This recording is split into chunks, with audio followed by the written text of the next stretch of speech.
Olá, pessoal, tudo bem? Hoje nós iremos ver a segunda parte de ligações químicas. E na aula de hoje iremos falar sobre a ligação covalente. A ligação covalente é o tipo de ligação que ocorre entre dois átomos que têm tendência a receber elétrons e se baseia no compartilhamento de elétrons pelos átomos envolvidos. Ela também pode ser chamada de ligação molecular.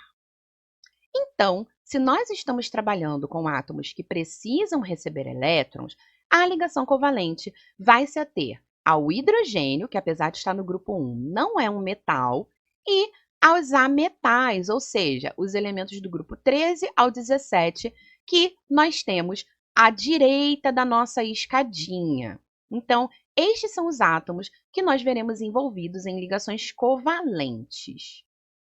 E a ligação covalente ela existe porque não é possível que todos os átomos recebam elétrons. Então, estes átomos que precisam receber elétrons, eles vão se ligar a outro que precisa por um compartilhamento de pares eletrônicos, sem perdê-los ou ganhá-los efetivamente. Aqui nós temos o exemplo de dois átomos do elemento hidrogênio que se unem para formar o gás hidrogênio de fórmula H2. O que ocorre? Cada átomo de hidrogênio possui um elétron somente.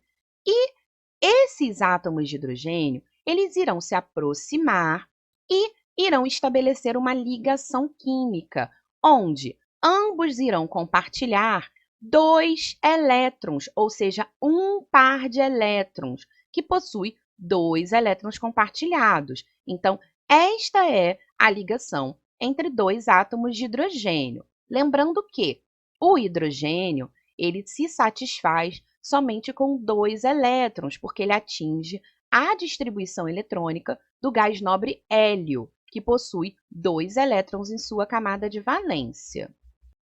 Um fato interessante a respeito da ligação covalente é que nós temos a possibilidade de ligações múltiplas. Então, quando nós temos um par de elétrons compartilhados, nós temos uma ligação do tipo simples. Dois pares de elétrons compartilhados entre dois átomos, nós temos uma ligação do tipo dupla, e três pares de elétrons compartilhados com outro átomo, nós temos uma ligação tripla. A posição do elemento na tabela periódica também nos dá os tipos de ligações possíveis para ele. O hidrogênio está no primeiro grupo da tabela, possui um elétron na sua camada de valência, portanto, ele pode compartilhar um par de elétrons, só irá ter a possibilidade de ligações simples. Os elementos do grupo 17 possuem 7 elétrons na sua camada de valência, portanto, irão compartilhar um par de elétrons para chegar a 8, o que também irá permitir que eles façam somente ligações simples. Elementos do grupo 16 possuem 6 elétrons na camada de valência, portanto, irão compartilhar 2 pares de elétrons, o que significa que eles podem fazer duas ligações simples, uma com cada átomo, ou uma ligação dupla com o mesmo átomo. Elementos do grupo 15 possuem 5 elétrons na camada de valência, portanto, poderão compartilhar 3 pares de elétrons. Isso vai gerar 3 ligações simples, ou uma ligação simples e uma dupla, ou uma ligação tripla. E os elementos do grupo 14, que possuem 4 elétrons em sua camada de valência, irão compartilhar 4 pares de elétrons, ou seja, eles poderão fazer 4 ligações simples, 2 ligações simples e uma dupla, 2 ligações duplas ou uma simples e uma tripla. Não existem ligações quádruplas, ou seja, o compartilhamento de 4 pares de elétrons com o mesmo átomo não é possível pela regra do octeto. E como é feita a representação da ligação covalente? Bom, quando nós representamos todos os elétrons da camada de valência de cada átomo e como eles serão compartilhados, nós temos a fórmula eletrônica ou fórmula de Lewis, que é a fórmula onde nós temos a representação dos elétrons. Cada par de elétrons compartilhado é convertido em um tracinho na fórmula estrutural plana, onde nós representamos somente os elétrons envolvidos em ligação. E a fórmula molecular, que indica a proporção entre os átomos de cada elemento naquele determinado composto. E qual é o passo a passo para escrevermos a estrutura de Lewis de uma molécula? Primeiro, nós devemos escolher o átomo central, isso no caso de termos mais de dois átomos. Hidrogênio e flúor sempre ficam nas extremidades do composto. E o átomo central é o elemento menos eletronegativo, que, em geral, é o que se encontra em menor quantidade na fórmula do composto. A partir daí, nós iremos completar o octeto dos átomos terminais. O que isso significa? Nós começamos a montar as ligações de fora para dentro do composto. E se o átomo central possuir menos que 8 elétrons na sua camada de valência, nós iremos ter a necessidade de formar ligações múltiplas com este átomo central. Existe um caso específico da ligação covalente, que é a chamada ligação covalente coordenada. A ligação covalente coordenada ocorre entre um átomo que já atingiu a sua estabilidade eletrônica, ou seja, ele já completou o octeto, e possui par de elétrons livres ainda.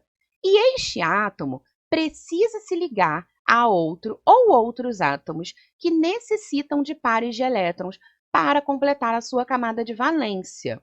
Então, eu tenho um átomo que já se encontra estável, ou seja, já se encontra com 8 elétrons, e ele irá emprestar 2 elétrons para o átomo que precisa. Não é uma doação, é uma ligação baseada no empréstimo. Portanto, se ele emprestou, os elétrons não deixam de ser dele, então ele continua estável, porém, ele vai conseguir estabilizar o átomo que ainda precisa de 2 elétrons.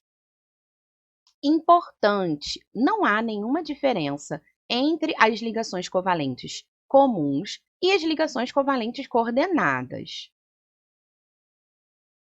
Aqui nós temos um exemplo, a molécula de SO2. O enxofre está em menor quantidade e é o elemento mais eletronegativo, portanto, ele fica no meio. E aí, cada átomo de oxigênio vai ficar em um lado do enxofre. Eu tenho tanto o enxofre quanto o oxigênio com 6 elétrons na camada de valência.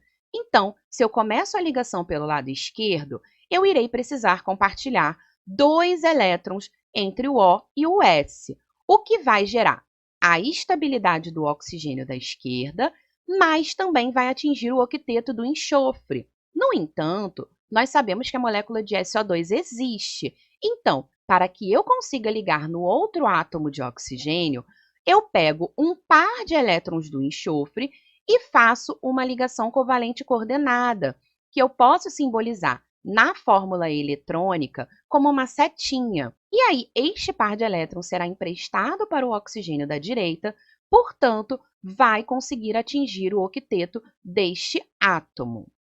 Um outro caso especial são as exceções à regra do octeto. Nós temos átomos que adquirem estabilidade com menos de 8 elétrons, como é o caso do berílio, que se estabiliza com 4 elétrons na sua camada de valência, e o boro, que se estabiliza com 6 elétrons. Falando um pouquinho sobre as propriedades dos compostos covalentes, eles são compostos que não têm um estado físico específico. Podem ser sólidos, líquidos ou gasosos. Vai depender dos átomos envolvidos. E, em decorrência disso, possuem uma grande variedade de temperaturas de fusão e ebulição que são proporcionais à sua massa, ou seja, ao tamanho da molécula. Não conduzem eletricidade, pois não formam íons, nem quando dissolvidos em água, e são compostos que possuem baixa tenacidade, com exceção do diamante. Bom, gente, essa foi a nossa aula de hoje. Espero que vocês tenham entendido e até a próxima!